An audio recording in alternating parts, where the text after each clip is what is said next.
12 juin 2024 Madrid, Espagne. Un vendredi soir tranquille dans le quartier de Lavapié, où le parfum du thé à la menthe marocain se mêle à l'arôme des churros fraîchement sortis du four. La mosquée locale, autrefois modeste devanture de magasin, occupe aujourd'hui un bâtiment de 3 étages avec un minaret étincelant qui n'existait pas il y a 5 ans. L'imam prononce son sermon en arabe, mais la congrégation composée principalement de jeunes hommes d'une vingtaine et d'une trentaine d'années hoche la tête en siche. À quelques pâtés de maison, une boucherie halal s'est installée dans un petit supermarché, ses rayons remplis d'épices nord-africaines et de friandises turques. Personne ne fait d'émeute. Personne ne brûle les drapeaux. Il n'y a pas de gros titres, pas de vidéos virales, pas de politiciens qui font de la démagogie aux informations du câble. Et c'est précisément là, mes amis, le problème. J'ai passé les 30 dernières années à étudier la tectonique silencieuse des changements démographiques et culturels en Europe occidentale, et ce qui se passe actuellement en Espagne est l'un des changements géopolitiques les plus sous-estimés de notre époque. Non pas parce que c'est dramatique, bien au contraire, mais parce que ce n'est délibérément pas dramatique. Le gouvernement siche, l'Union européenne et même les grands médias ont tout intérêt à minimiser ce qui se passe. Mais si vous savez où chercher, les signes montrent que l'islam ne se développe pas seulement en Espagne. Ça s'installe. Et personne ne parle de ce que cela signifie pour l'avenir de l'Europe. L'officiel, rien à voir ici, commençons par ce que vous êtes censés croire. Selon le recensement de 2023 du gouvernement siche, les musulmans représentent environ 4,5% de la population, soit environ 2,2 millions de personnes dans un pays de 47 millions d'habitants. La ligne officielle est qu'il s'agit d'un chiffre stable et gérable, une conséquence naturelle de l'immigration en provenance du Maroc, de l'Algérie et d'autres pays d'Afrique du Nord. Le ministère de l'Intérieur insiste sur le fait que l'intégration se déroule sans problème, que les mosquées sont réglementées et que la radicalisation est maîtrisée. La Commission européenne, dans son rapport 2024 sur la diversité religieuse, salue l'Espagne comme un « modèle de coexistence », soulignant les faibles niveaux de violence d'extrême droite et l'absence d'attentats islamistes majeurs depuis 2017. Les médias renforcent ce récit. LP publie occasionnellement un reportage sur « les nouveaux musulmans siches », mettant en avant les Marocains de la deuxième génération qui parlent parfaitement le castillan et dirigent des entreprises prospères. Le Guardian publie des articles d'opinion célébrant l'approche progressiste de l'Espagne en matière de multiculturalisme, en la comparant aux réactions xénophobes en France ou aux Pays-Bas. Même le parti d'extrême droite Vox, qui a fait de la rhétorique anti-islam la pierre angulaire de son programme, a adouci son ton ces dernières années, se concentrant plutôt sur l'immigration illégale et l'érosion culturelle, en termes vagues. Le message est que l'Espagne gère très bien sa population musulmane. Il n'y a pas de crise, pas de raison de s'alarmer. Avancez. Mais il y a un problème avec ce récit. Ce n'est pas faux, pas entièrement. Mais c'est incomplet dans la manière dont un médecin pourrait décrire un patient atteint d'un cancer de stade 1 comme « se porte bien ». Les symptômes ne sont pas encore aigus. La douleur n'est pas insupportable. Mais la maladie se propage et plus vous l'ignorez, plus elle devient difficile à traiter. Déconstruire ce qu'ils ne vous disent pas. Commençons par les données les plus évidentes. Le chiffre du gouvernement siche de 4,5% de population musulmane est basé sur l'auto-identification lors du recensement. Mais voici le problème, de nombreux musulmans en Espagne, en particulier ceux du Maroc, ne s'identifient pas officiellement comme tels. Certains sont sans papier. D'autres, même s'ils sont résidents légaux, évitent de déclarer leur religion par crainte de discrimination ou de tracas bureaucratiques. Plus important encore, le recensement ne tient pas compte des taux de natalité. Et c'est là que commence la véritable histoire. L'Espagne a l'un des taux de fécondité les plus bas au monde, 1,19 naissances par femme, bien en dessous du niveau de remplacement de 2,1. Pendant ce temps, la population musulmane en Espagne a un taux de fécondité de 2,3 à 2,5, selon une étude de 2022 de l'Instituto Nacional de Estadística. Cela ne semble peut-être pas être une énorme différence, mais au fil du temps, c'est une bombe à retardement démographique. En 2000, les musulmans ne représentaient que 1,2% de la population espagnole. En 2020, ce nombre avait presque quadruplé. Au taux de croissance actuel, les musulmans pourraient représenter 10% de la population espagnole d'ici 2050 et c'est une estimation prudente. Mais les chiffres bruts ne racontent qu'une partie de l'histoire. La concentration géographique de cette croissance est ce qui devrait réellement préoccuper les décideurs politiques. En Catalogne, les musulmans représentent désormais 8% de la population. À Ceuta et Melilla, les deux enclaves espagnoles d'Afrique du Nord, ils sont déjà majoritaires dans certains quartiers. Dans le quartier du Raval à Barcelone, les mosquées sont plus nombreuses que les églises catholiques. Et dans la région sud de l'Andalousie, autrefois le cœur d'Al-Andalus, des villes entières connaissent une réislamisation lente mais régulière. Ensuite, il y a la question de l'influence culturelle. L'Espagne, comme une grande partie de l'Europe, a passé le dernier demi-siècle à se séculariser à un rythme effréné. L'Église catholique, autrefois force culturelle dominante, compte désormais moins de 20% de fréquentation hebdomadaire des messes. Mais même si le christianisme a décliné, l'identité religieuse n'a pas disparu, elle a simplement été transférée. Les jeunes musulmans espagnols sont plus religieux que leurs parents, pas moins. Une enquête réalisée en 2023 par le Real Instituto Elcano a révélé que 68% des Marocains siars de la deuxième génération s'identifient comme « très religieux », contre seulement 42% de leurs parents. Ce n'est pas une assimilation. Il s'agit d'une assimilation inversée, un changement culturel qui s'éloigne des normes siches et non vers celles-ci. Et pourtant, le gouvernement siche continue d'agir comme si tout cela était parfaitement normal. Pourquoi ? Parce qu'admettre la vérité nécessiterait de faire quelque chose et personne au pouvoir ne veut cette responsabilité. La géopolitique, pourquoi personne ne veut en parler, c'est ici que cela devient intéressant. La croissance islamique silencieuse en Espagne ne se produit pas dans le vide. Cela fait partie d'un jeu géopolitique beaucoup plus vaste, dans lequel les États-Unis, l'Union européenne, le Maroc et même la Turquie et l'Arabie saoudite ont tous un intérêt dans la façon dont cela se déroule. Commençons par le Maroc.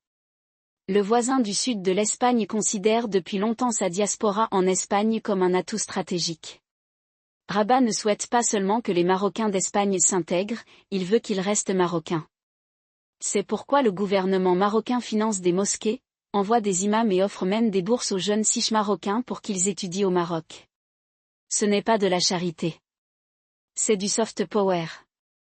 Le Maroc considère ces expatriés comme un moyen d'influencer la politique de Siche, en particulier sur des questions comme le Sahara occidental. Et puis il y a la Turquie. Sous Erdogan, la Turquie a étendu de manière agressive son influence auprès des communautés musulmanes d'Europe. Le Diyanet, l'autorité religieuse de l'État turc, finance et contrôle directement des dizaines de mosquées en Espagne, notamment en Catalogne et à Valence.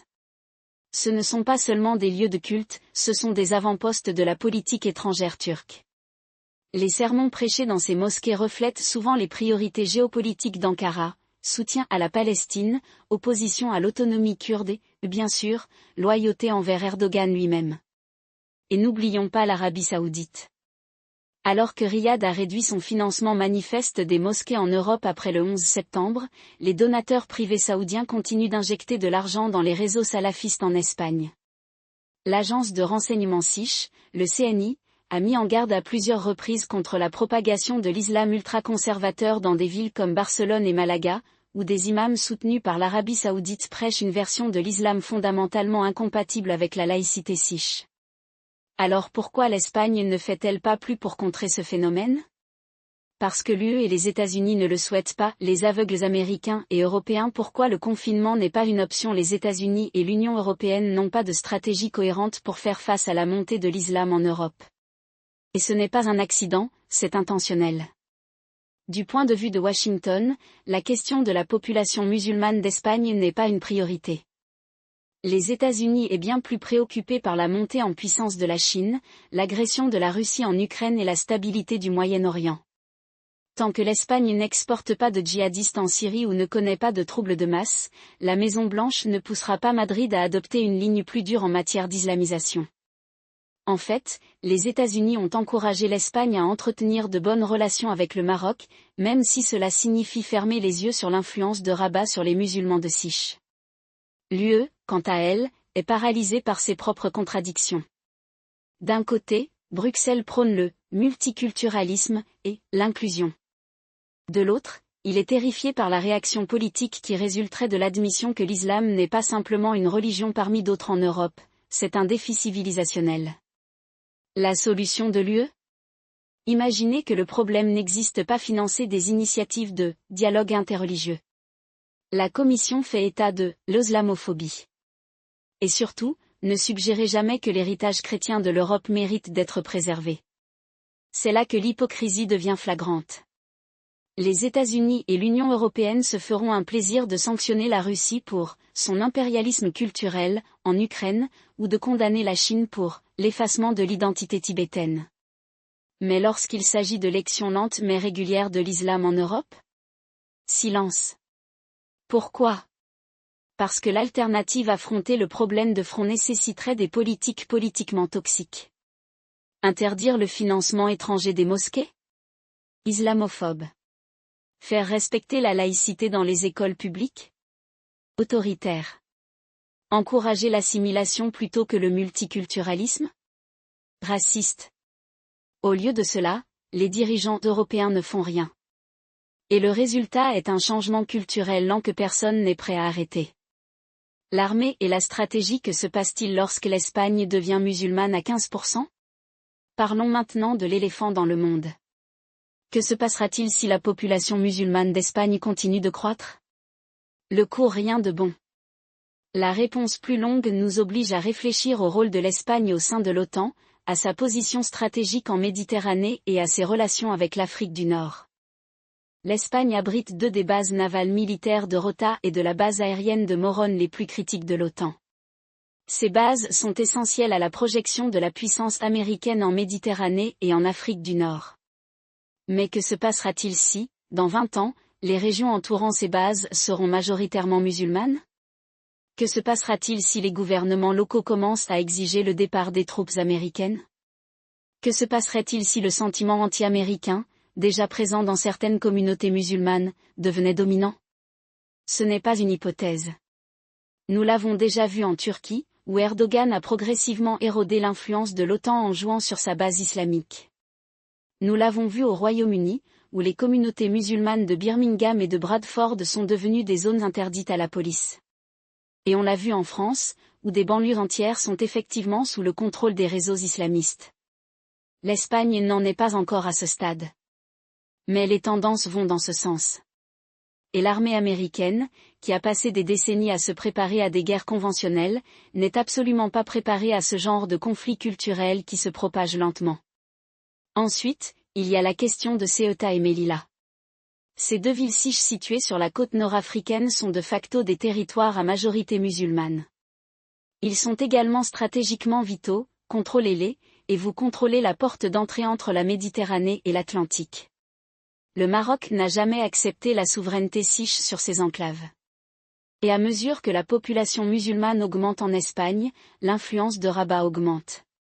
Imaginez un scénario dans lequel le Maroc, soutenu par la Turquie ou l'Arabie Saoudite, commencerait à exiger un référendum sur le statut de Ceuta et Melilla.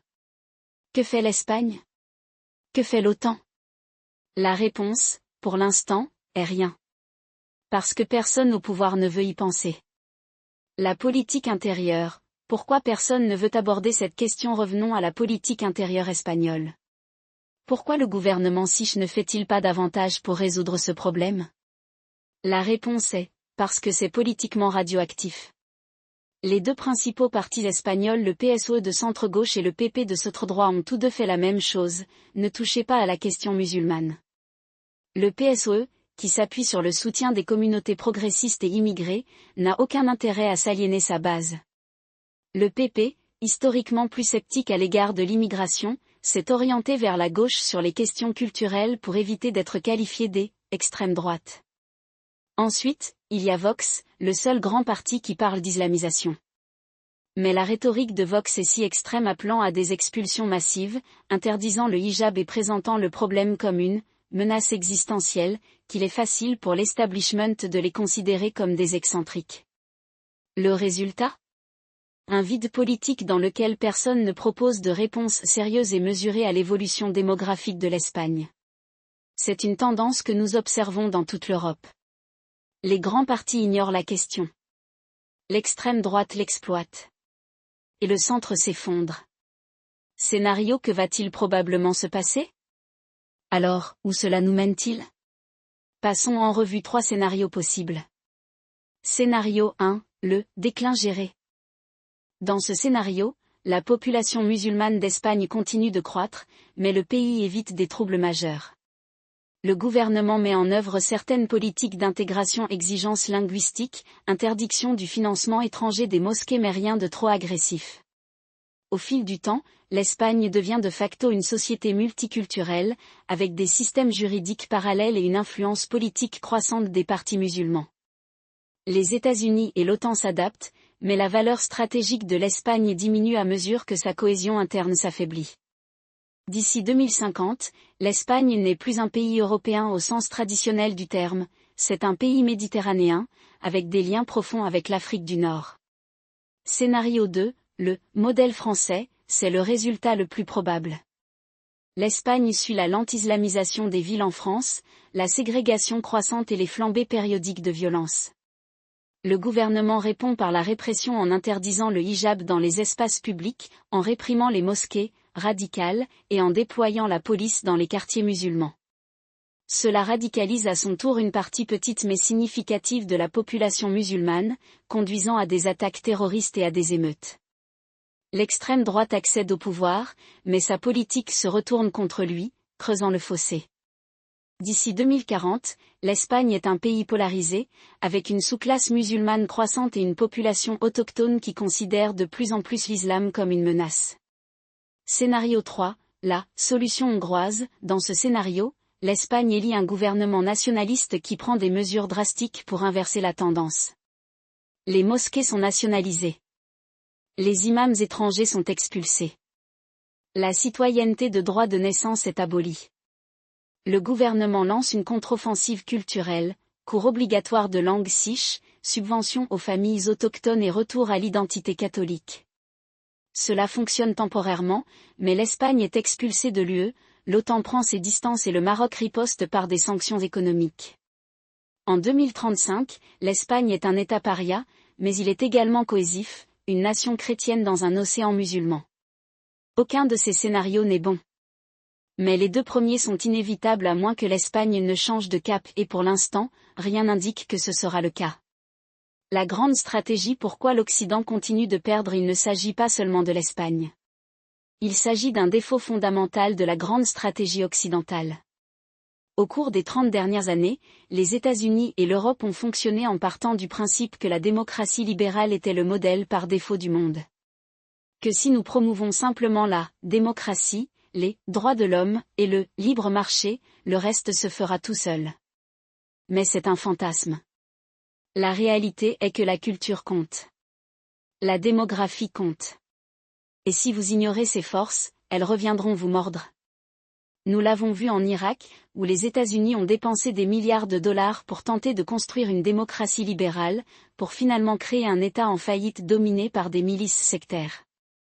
Nous l'avons vu en Afghanistan, où 20 années de construction nationale se sont effondrées en quelques semaines.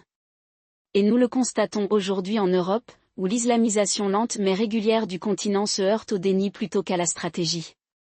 Le problème de l'Occident n'est pas seulement qu'il est en train de perdre, c'est qu'il ne se rend même pas compte qu'il est en train de se battre. Que faut-il faire? Une prescription réaliste alors quelle est la solution? Laisse-moi tranquille. Il n'y a pas de solution facile.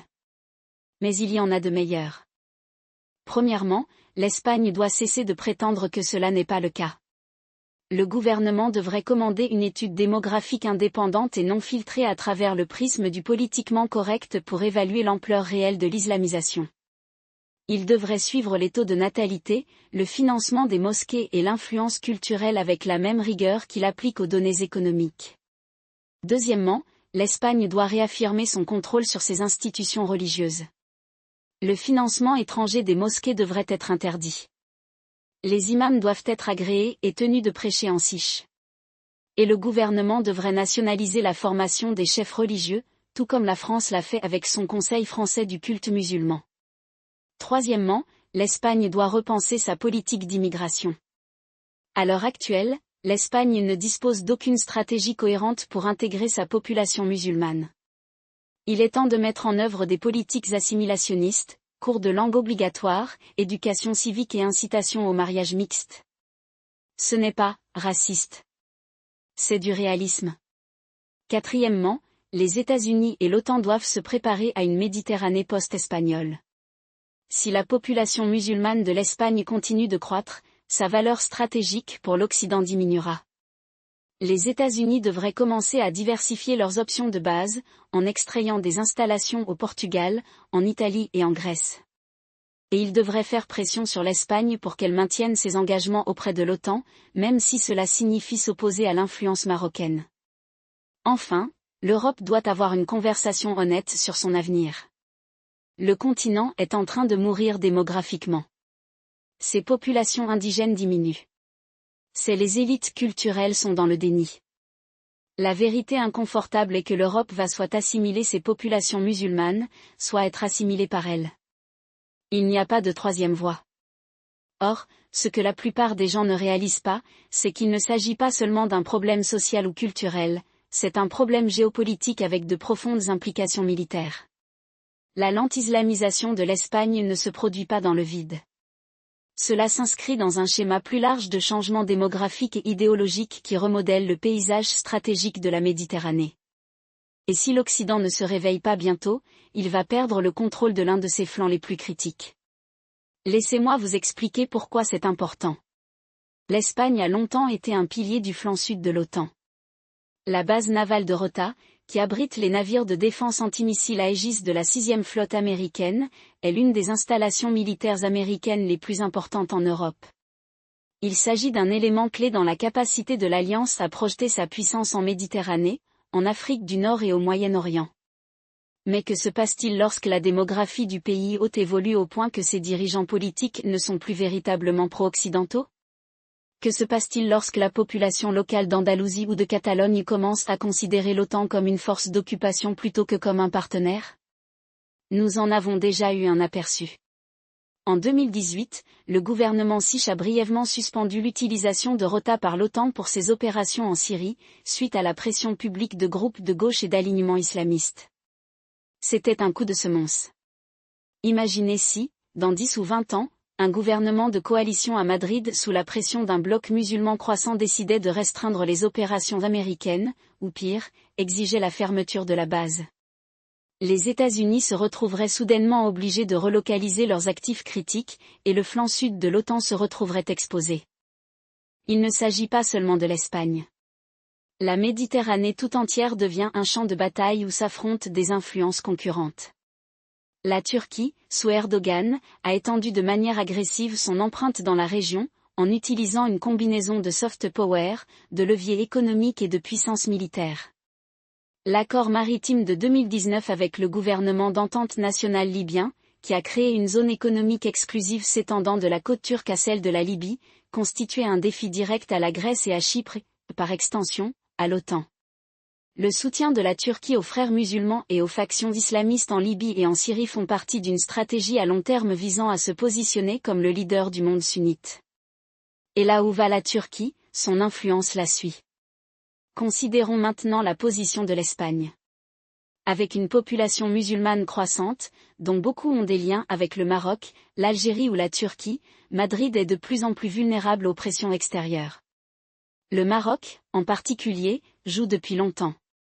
C'est le plus grand exportateur de migrants vers l'Espagne, et il n'hésite pas à utiliser la migration comme outil de levier géopolitique. En 2021, lorsque l'Espagne a autorisé Brahim Ghali, le chef du Front Polisario, un groupe luttant pour l'indépendance du Sahara occidental, à recevoir des soins médicaux en Espagne, le Maroc a réagi en ouvrant les vannes, permettant à des milliers de migrants de prendre d'assaut les enclaves siches de Ceuta et Melilla. Le message nous a été transmis, et nous allons vous déstabiliser. C'est la nouvelle réalité de la Méditerranée. Ce n'est plus seulement un lac de l'OTAN. Il s'agit d'un espace contesté où les changements démographiques, les flux migratoires et les alliances idéologiques remodèlent l'équilibre des pouvoirs. Et l'Espagne, avec ses frontières poreuses et sa population musulmane croissante, est en première ligne. Voilà pourquoi la posture militaire occidentale en Méditerranée est inconfortable et repose sur des hypothèses qui ne sont plus valables. Nous supposons que l'Espagne restera un allié fiable de l'OTAN. Nous supposons que la Turquie restera un partenaire fonctionnel, quoique difficile. Nous supposons que l'Afrique du Nord restera un défi de sécurité gérable. Mais que se passe-t-il si aucune de ces hypothèses n'est vraie? Et si l'islamisation de l'Espagne s'accélérait au point qu'on ne puisse plus compter sur son gouvernement? Et si la dérive de la Turquie vers l'islamisme et l'autoritarisme devenait irréversible? Et si le Maroc ou l'Algérie décidaient de jouer dur avec l'Europe sur l'approvisionnement énergétique ou la migration? Les États-Unis et l'OTAN doivent commencer à planifier ces éventualités. Cela signifie diversifier les options de base, comme je l'ai mentionné plus tôt, mais cela signifie également repenser la manière dont nous nous engageons dans la région. L'ancien modèle dans lequel nous traitons l'Afrique du Nord comme un problème de sécurité à gérer et l'Europe comme un partenaire stable est obsolète. Nous avons besoin d'une nouvelle approche, qui reconnaisse la Méditerranée comme un théâtre stratégique unique où la concurrence démographique, idéologique et militaire s'intensifie. Parlons un instant de la Turquie, car c'est l'éléphant dans la pièce. Le gouvernement d'Erdogan a systématiquement érodé les fondements laïques de l'État turc, les remplaçant par un mélange d'islamisme et de nationalisme. La reconversion de Sainte-Sophie en mosquée en 2020 n'était pas seulement un geste symbolique, c'était une déclaration d'intention. La Turquie se positionne comme le leader d'un monde islamique renaissant et utilise tous les outils à sa disposition pour atteindre cet objectif. Ses interventions militaires en Syrie, en Libye et au Haut-Karabakh, son soutien aux groupes islamistes à travers la région, son exploration énergétique agressive en Méditerranée orientale, tout cela fait partie d'une stratégie cohérente visant à projeter sa puissance et son influence. Imaginez maintenant si le modèle turc de gouvernance islamiste commençait à trouver un écho auprès de la population musulmane espagnole. Nous en voyons déjà des signes. En 2020, le gouvernement turc a financé la construction d'une immense mosquée à Barcelone, la plus grande d'Europe, d'une capacité de 4000 fidèles. La mosquée est gérée par la Direction turque des affaires religieuses, qui dépend directement d'Erdogan. Ce n'est pas seulement une question de religion, c'est une question d'influence. Et cela se produit dans un pays où la population musulmane augmente rapidement. La question est, que se passe-t-il lorsque cette influence commence à se traduire en pouvoir politique? Que se passe-t-il lorsque les communautés musulmanes siches, inspirées par la vision d'Erdogan d'un renouveau islamique, commencent à exiger une plus grande autonomie, voire la sécession? Nous avons déjà vu ce film. Dans les années 1990, la population musulmane de Bosnie, soutenue par des combattants étrangers et des groupes islamistes, a mené une guerre brutale pour l'indépendance. Quelque chose de similaire pourrait-il se produire en Espagne? Ce n'est pas impensable. C'est pourquoi les implications militaires de l'islamisation de l'Espagne sont si graves. Si la population musulmane d'Espagne continue de croître et si cette croissance s'accompagne d'une influence politique et culturelle croissante, l'orientation stratégique du pays pourrait changer radicalement. Nous pourrions voir une Espagne moins disposée à accueillir des bases américaines, moins engagée envers l'OTAN et plus alignée sur les intérêts du Maroc, de la Turquie ou même du monde islamique dans son ensemble. Ce serait un tremblement de terre géopolitique. Les États-Unis et l'OTAN doivent commencer à se préparer à cette éventualité. Cela signifie renforcer les liens avec d'autres alliés méditerranéens, comme l'Italie, la Grèce et le Portugal. Cela signifie investir dans des options de base alternatives, comme les Açores ou la Sicile. Cela signifie développer une stratégie plus robuste pour contrer l'influence turque et marocaine dans la région. Et cela signifie avoir une conversation honnête sur la viabilité à long terme de l'Espagne en tant qu'allié occidental. Rien de tout cela ne veut dire que l'Espagne est condamnée ou que sa population musulmane est intrinsèquement déloyale. Mais cela revient à dire que l'approche actuelle de l'Occident déni, vœux pieux et demi-mesure est une recette pour le désastre. Si nous ne commençons pas à considérer cela comme un défi stratégique, nous nous réveillerons un jour et découvrirons que la Méditerranée ne nous appartient plus. Et d'ici là, il sera trop tard. Or, ce que la plupart des gens ne réalisent pas, c'est que les dimensions politiques intérieures de ce changement sont déjà en mouvement, et elles évoluent plus rapidement que la plupart des analystes occidentaux ne veulent l'admettre. La classe politique espagnole a passé des décennies à traiter l'islam comme une curiosité culturelle plutôt que comme un défi structurel, et cette complaisance est sur le point de se retourner contre elle et de remodeler l'équilibre des pouvoirs internes du pays. Laissez-moi vous expliquer pourquoi c'est important. La population musulmane d'Espagne ne se contente pas de croître, elle se concentre. Les communautés autonomes de Catalogne, d'Andalousie et de Valence représentent désormais près de 60% des résidents musulmans du pays, selon le rapport 2023 de l'Observatoire andalou. Rien qu'en Catalogne, les musulmans représentent plus de 7% de la population, certaines communes comme Solt et Ripoll dépassant les 20%. Ce ne sont pas seulement des chiffres sur une feuille de calcul, ce sont des blocs de vote, des groupes de pression, de plus en plus, des mouvements politiques à part entière. Les partis politiques espagnols ont déjà commencé à courtiser les électeurs musulmans, et les conséquences de cette cour vont être profondes. Prenons le cas de Podemos, le parti populiste de gauche qui a passé la dernière décennie à se positionner comme le champion des communautés marginalisées d'Espagne. En 2021, Podemos a ouvertement appelé à la reconnaissance des fêtes islamiques dans les écoles publiques, à l'interdiction des aliments halal dans les prisons et même à la création d'une université islamique financée par l'État. Leur raisonnement ? La population musulmane d'Espagne est un « allié naturel » dans la lutte contre l'establishment conservateur du pays. Mais Podemos n'est pas le seul acteur ici. Le Parti socialiste ouvrier SIX, qui a gouverné l'Espagne pendant une grande partie des 2 dernières décennies, s'est montré tout aussi désireux de récupérer le soutien des musulmans.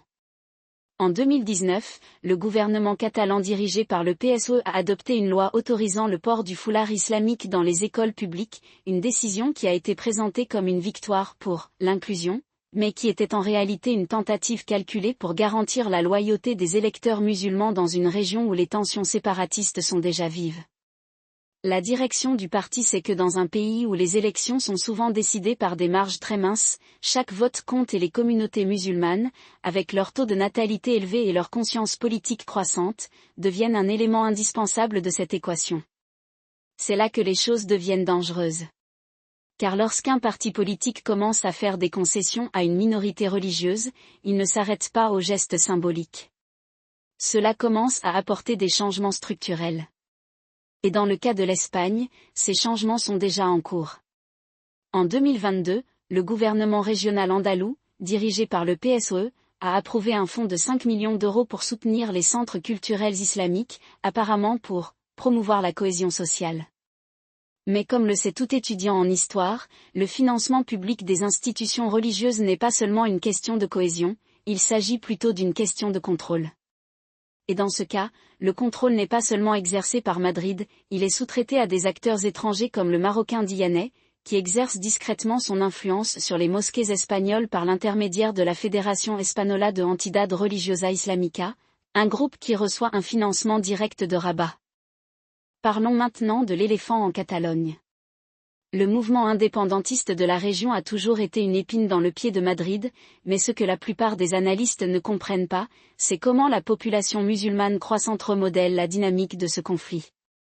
Lors du référendum sur l'indépendance de 2017, les communautés musulmanes de Catalogne étaient largement neutres, nombre d'entre elles s'abstenant ou votant même contre la sécession.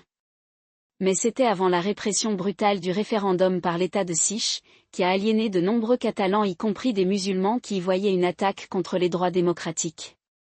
Depuis, il y a eu un changement discret mais notable.